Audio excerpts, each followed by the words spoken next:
Había policías construyendo un templo griego, mientras la ciudad que debían proteger se pudría de miedo. No era una metáfora. No era una exageración. No era un rumor. Era real. Un Partenón en México. Columnas. Mármol. Escalinatas. Lujo obsceno. Y no lo levantaron arquitectos para un millonario. Lo levantaron agentes del Estado, para el hombre que había convertido la placa en negocio, la ciudad en botín y el terror en sistema. Arturo Durazo Moreno. El negro Durazo. Y lo más grave no fue el palacio. Lo más grave fue lo que ese palacio significaba. Que un solo hombre ya no distinguía entre el país y su propiedad privada. Si te interesan las historias donde el poder deja de ocultarse y enseña su rostro más podrido, suscríbete, porque lo que vas a escuchar hoy no es solo la caída de un policía corrupto. Es la historia de un hombre que convirtió el miedo en mármol. Lo que vas a escuchar hoy no es la historia de un policía corrupto. Es la historia de un hombre que confundió poder con venganza. Y que convirtió a toda una ciudad en el campo de batalla de su resentimiento personal. Para entender lo que Durazo construyó hay que entender de dónde venía. No en el sentido biográfico superficial de las fechas y los lugares. En el sentido de lo que la pobreza le instaló antes de que tuviera las herramientas para nombrarlo. Arturo Durazo Moreno creció en Sonora. En la pobreza real. No la pobreza romántica de los relatos de superación que convierten la escasez en combustible noble. La pobreza que produce una mirada específica sobre el mundo. La mirada de quien desde muy temprano aprende que hay personas que son vistas y personas que no son vistas. Que hay personas cuyo nombre importa y personas cuyo nombre no le importa a nadie. Durazo era del segundo tipo. Y eso no se olvida. Se guarda. Se convierte en algo que con los años encuentra formas de expresarse. En algunos se convierte en la determinación de construir algo real y propio. En otros se convierte en otra cosa más oscura, la necesidad de obligar al mundo a mirarte. De invertir la jerarquía. De convertir a quienes te ignoraron en las personas que ahora tienen que pedirte permiso. Durazo fue del segundo tipo. Y tuvo algo que muy pocos tienen, la oportunidad perfecta para convertir ese resentimiento en poder institucional. José López Portillo. Los dos se conocieron de jóvenes. En ese periodo de la vida donde las amistades se forman con la intensidad de quien todavía no sabe completamente quién va a ser pero que ya intuye que las personas que te rodean van a importar. López Portillo y Durazo compartieron esa etapa. Y Durazo fue cultivando esa amistad con la paciencia de alguien que entiende que las inversiones más importantes no siempre producen retorno inmediato. Durante años, mientras López Portillo construía su carrera política con la trayectoria de quien tiene el origen correcto y las conexiones correctas, Durazo estaba en otros lugares, en otros trabajos. En otras posiciones que no tenían el peso que su ambición requería. Pero la amistad seguía. Y en 1976, cuando López Portillo llegó a la presidencia de México, algo cambió para Durazo de una manera que no tiene vuelta atrás. Dejó de estar cerca del poder. Se convirtió en el poder. La Dirección General de Policía y Tránsito del Distrito Federal no era un cargo menor. Era el control de la fuerza de seguridad de la ciudad más grande del país. Era el control de miles de agentes, de recursos, de la capacidad del Estado para usar la fuerza en nombre de la ley. Era exactamente el instrumento que alguien con la psicología de Durazo necesitaba. Y Durazo lo transformó con una velocidad que dice algo sobre cuánto tiempo llevaba pensando en exactamente esto. Porque lo que hizo no fue solo corromperse en el sentido convencional del funcionario que acepta sobornos y mira hacia otro lado. Lo que hizo fue rediseñar la institución completa desde su lógica de control y extorsión. Cada agente debía recaudar. No de forma voluntaria. No como parte de un esquema informal que algunos practicaban y otros ignoraban. Como parte del funcionamiento normal de la institución bajo Durazo. Cada turno, cada zona, cada agente tenía una cuota que cumplir. La corrupción dejó de ser individual. Se convirtió en sistema.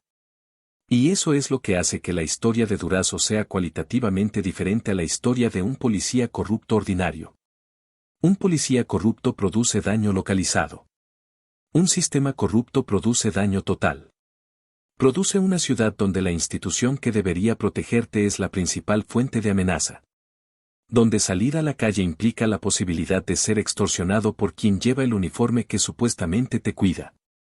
Eso es lo que vivió Ciudad de México durante los años de Durazo. No el miedo al crimen. El miedo a la policía. Las detenciones arbitrarias eran parte del mecanismo. No como accidentes del sistema o como abusos individuales de agentes que actuaban fuera de los protocolos. Como política. Como la forma en que el sistema producía sus resultados. Alguien detenido tiene miedo. El miedo produce disposición a pagar. El pago produce libertad. Y en algún registro, en algún reporte interno, aparece como caso resuelto. Los inocentes eran usados como culpables para mostrar resultados. Eso hay que decirlo con toda su dimensión. Personas que no habían hecho nada. Que estaban en el lugar equivocado en el momento equivocado. Que tenían el aspecto que los agentes de Durazo necesitaban que alguien tuviera para rellenar una cuota de detenciones. Esas personas pasaban por el sistema de Durazo y salían con una historia que no era la suya. Con un expediente. Con consecuencias. Con el tipo de daño que no se repara con una disculpa ni con ningún reconocimiento posterior de que algo salió mal. Mientras tanto, los criminales reales, los que tenían suficiente dinero para pagar la tarifa correcta, operaban con la protección del mismo sistema que perseguía a los inocentes. Eso es la inversión completa de lo que una institución de seguridad debe hacer. Y funcionó durante 6 años. Con la cobertura del presidente. Con la impunidad que da saber que el hombre más poderoso del país es tu amigo de juventud y que mientras ese hombre esté en los pinos, nadie va a llegar hasta ti. El Partenón de Zihuatanejo fue construido en ese contexto. No como un proyecto que Durazo escondió o que mantuvo discreto. Como una declaración abierta de que podía. Que tenía el poder suficiente para hacer exactamente eso y que nadie iba a decirle que no. Las columnas de mármol se levantaron con trabajo de policías que no podían negarse. Con dinero que provenía de la extorsión sistematizada de una ciudad entera. Con la convicción de alguien que ya había dejado de preguntarse si tenía derecho a hacer lo que hacía y que simplemente lo hacía porque podía. Ese es el momento más revelador de toda la psicología de Durazo. No la extorsión. No las detenciones arbitrarias. El Partenón. Porque el Partenón no servía a ningún propósito práctico. No era necesario para ninguna operación del sistema que había construido. No producía más dinero ni más miedo ni más control. Era para él. Era la respuesta al niño invisible de Sonora. Era la arquitectura del resentimiento. Era la forma más cara y más visible posible de decirle al mundo que ya no era invisible, que ahora era tan grande que podía construir su propio Partenón, que cualquiera que hubiera dudado de él en algún momento de su vida podía mirarlo desde abajo mientras él miraba desde arriba. Eso es lo que el dinero y el poder robados compraron. No seguridad. No felicidad. No ninguna de las cosas que el imaginario popular asocia con tener demasiado de ambos. Compraron la posibilidad de construir un símbolo de que ya no era el mismo niño de antes. Pero el niño de antes seguía adentro. Seguía siendo la razón de todo. Lo que ocurría dentro de su familia era el reflejo en escala doméstica de lo que hacía en escala institucional. El dinero reemplazó cualquier forma de afecto real. No porque Durazo fuera incapaz de sentir, sino porque había aprendido desde muy temprano que el poder era la única moneda que realmente protegía. Que el amor sin poder era vulnerable. Que la afección sin recursos era una forma de pobreza emocional que podía quitarse en cualquier momento. Y entonces le dio a sus hijos lo que tenía. No presencia.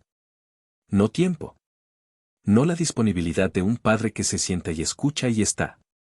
Les dio lujo. Les dio la señal de que eran hijos de alguien importante. Les dio el mensaje de que el mundo los iba a tratar diferente porque llevaban su apellido. Lo que no les dio fue la capacidad de relacionarse con el mundo sin el escudo que ese apellido representaba. Eso forma una psicología en los hijos.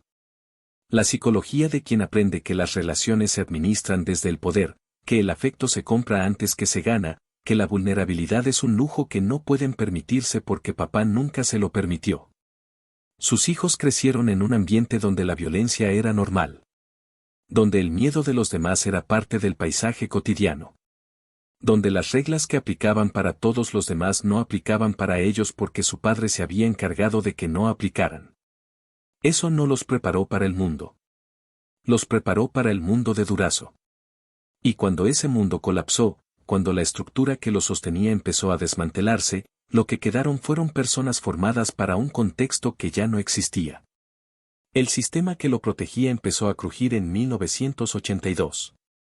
No porque alguien dentro del poder decidiera que Durazo había llegado demasiado lejos, sino porque el poder que lo protegía cambió de manos. López Portillo terminó su mandato. Y con esa transición, Durazo perdió lo único que había hecho posible todo lo demás. El nuevo gobierno necesitaba distancia del pasado inmediato. Necesitaba señalar hacia algo concreto y decir, esto no era nosotros. Esto fue ellos. Esto fue ese periodo que ya terminó. Durazo era demasiado visible para no ser ese algo. El Partenón. La extorsión sistematizada. Las detenciones arbitrarias. Los años de una ciudad viviendo bajo la lógica perversa de una policía que producía miedo en lugar de seguridad. Todo eso era demasiado evidente para poder ignorarse cuando la motivación política de ignorarlo ya no existía. Durazo huyó. No con la dignidad de alguien que acepta las consecuencias de lo que hizo. Con la urgencia de alguien que entiende que el sistema que lo protegía ya no está y que lo que viene no va a ser manejable de la misma forma que había manejado todo lo demás. Huyó a Estados Unidos. Los años de fuga tienen la textura específica de las caídas que ocurren despacio. No el golpe único y definitivo. El proceso de ir perdiendo, una por una, las capas de protección que el poder había construido. Primero el cargo. Luego la impunidad activa. Luego el territorio. Luego la capacidad de moverse libremente. Capturado en 1984 en Puerto Rico. Extraditado a México. El proceso legal que siguió tuvo la característica que tienen muchos procesos legales contra personas que en su momento tuvieron demasiado poder. Fue suficiente para producir condena pero insuficiente para producir justicia proporcional al daño causado. Fue condenado. Cumplió menos de la mitad de su sentencia. Eso dice algo sobre la capacidad del sistema para procesarse a sí mismo cuando el daño fue producido desde adentro del propio sistema.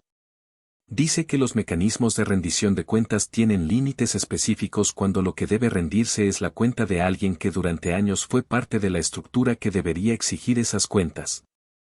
Lo que Durazo recibió no fue proporcional a lo que produjo. Las personas que pasaron por el sistema que él construyó, las que fueron detenidas arbitrariamente, las que fueron fabricadas como culpables. Las que vivieron bajo la extorsión cotidiana de una institución que había invertido completamente su función, no recibieron ninguna reparación que correspondiera a lo que sufrieron. El daño fue permanente.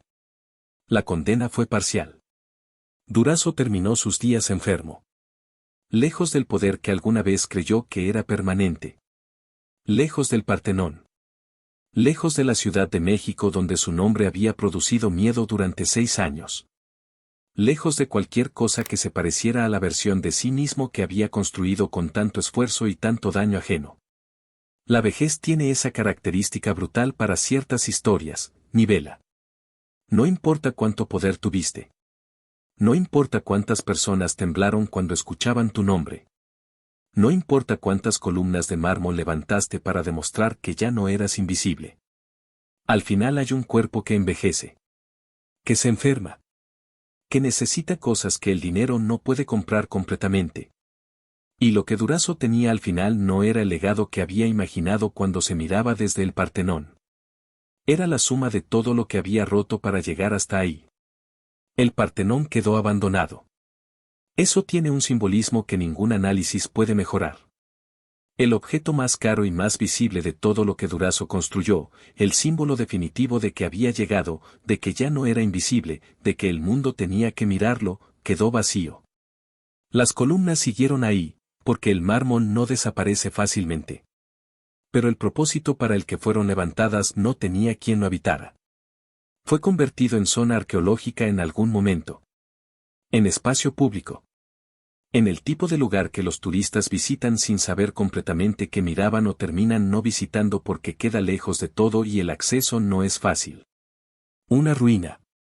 No en el sentido grandioso de las ruinas históricas que producen respeto. En el sentido de algo que no terminó de ser lo que debía ser. Que quedó a medias entre la ambición de quien lo construyó y la realidad de que nada construido sobre el miedo y el daño ajeno puede sostenerse indefinidamente. Eso es lo que el poder de Durazzo dejó como símbolo visible. Un Partenón a medias abandonado en la costa de Guerrero.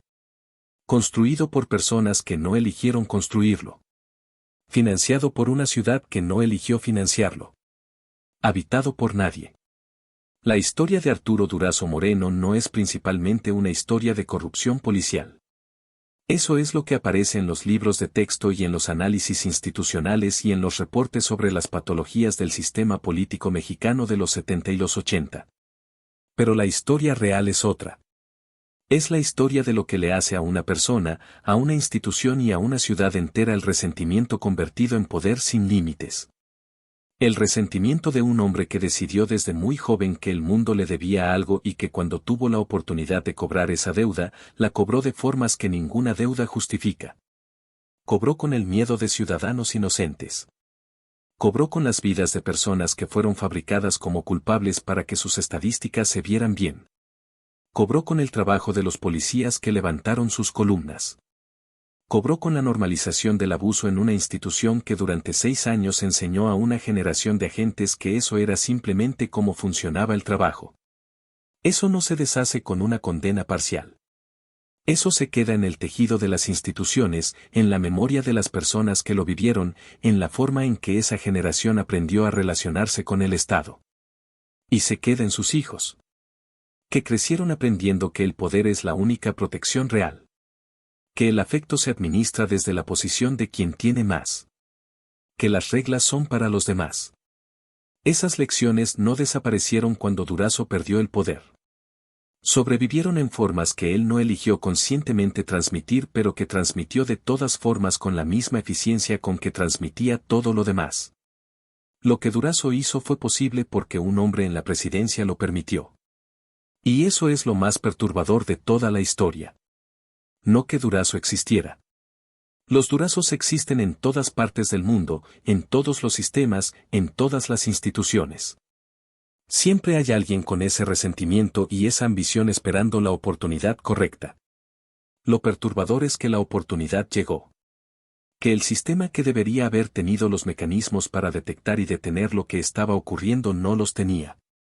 O los tenía y no funcionaron. O funcionaban y alguien los desactivó. Cualquiera de esas 3 opciones dice algo sobre el estado de las instituciones mexicanas en ese momento que es más incómodo que la historia de un hombre corrupto. Porque un hombre corrupto es un individuo con una falla. Un sistema que produce y protege a ese hombre durante 6 años es una patología colectiva. Y las patologías colectivas no se curan con una condena parcial. Se curan, si se curan, con el trabajo lento e incómodo de entender cómo llegaron a producirse. México nunca hizo completamente ese trabajo con Durazzo. El proceso fue suficiente para producir la narrativa de que se había hecho justicia. No fue suficiente para producir la comprensión de cómo fue posible. Y sin esa comprensión, la posibilidad de que ocurra de nuevo no desaparece. Solo espera. El niño invisible de Sonora murió sin recuperar lo que había perdido. Porque lo que había perdido nunca pudo recuperarse con el poder. Nunca pudo recuperarse con el Partenón. Nunca pudo recuperarse con el miedo que producía su nombre. Lo que había perdido era la posibilidad de crecer en un mundo que lo mirara antes de que tuviera que obligarlo. Eso no se compra. No se roba. No se construye con columnas de mármol levantadas por manos que no eligieron levantarlas. Durazzo pasó toda su vida cobrando una deuda que el mundo no le debía en las formas en que él intentaba cobrarla. Y al final, enfermo y lejos del poder, lo que quedaba era la suma de todo el daño que había producido en el intento. El Partenón sigue ahí. Vacío. como el recordatorio más concreto de que ningún imperio construido sobre el dolor ajeno permanece de la forma en que quien lo construyó imaginó que permanecería. Permanece como ruina. Como advertencia. Como la pregunta que toda sociedad tiene que hacerse cuando mira hacia atrás y se pregunta cómo fue posible. Y que tiene que hacerse también cuando mira hacia adelante. ¿Cuántas veces necesita repetirse la misma historia antes de que las instituciones construyan los límites que impidan que vuelva a ocurrir?